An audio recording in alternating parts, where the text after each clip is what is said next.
Hello everyone, this is Marcia from Jillibean Soup, and I'm here today to give you a glass etching tutorial.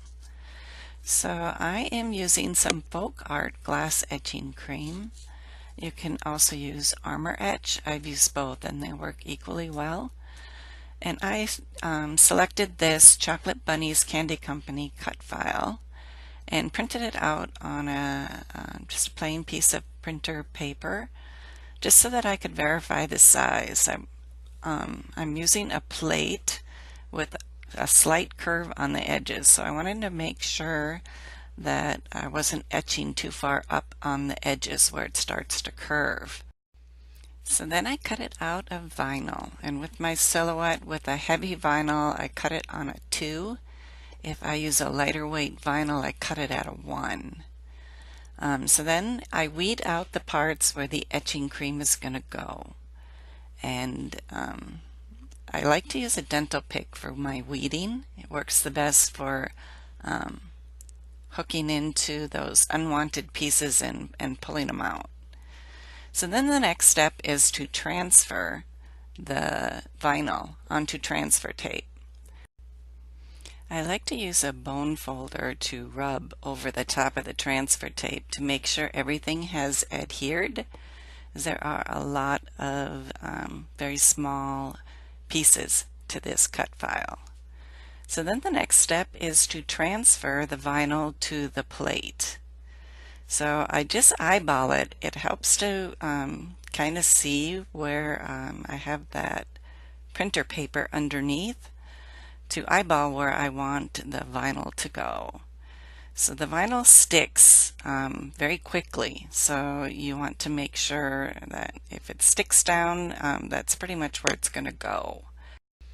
Then we're going to carefully peel back the transfer tape, and you want to make sure that all of the stencil has transferred to the plate. If not, just put the tape back over and rub it again. So you see me doing that a couple times on here. Then you make sure that the edges are all sealed. So you don't want the etching cream to leak out under the edge of the stencil anywhere. So adjust any parts of the stencil where it's not adhered totally to the plate. Alright, so the next step is you need to protect your work surface and put on some protective gloves. This etching cream is very corrosive and you do not want to get it on your skin, so be careful. So then carefully apply this etching cream to all of the openings in your stencil. So the etching cream is really thick, so it won't take much to cover everything. Once you have everything covered, you're going to let it sit for about 15 minutes, and then we're going to rinse our plate under some running water. We're going to remove this stencil after it's rinsed under the running water, so don't worry about removing it beforehand.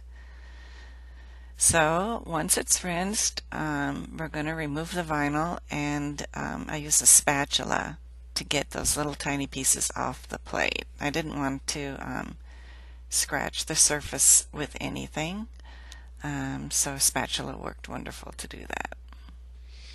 And you can already see the design coming through here on the plate with the chocolate and the bunnies. This is just really going to be a family heirloom, or even if you decide to give it as a gift, this is a really unique gift that would be treasured for years.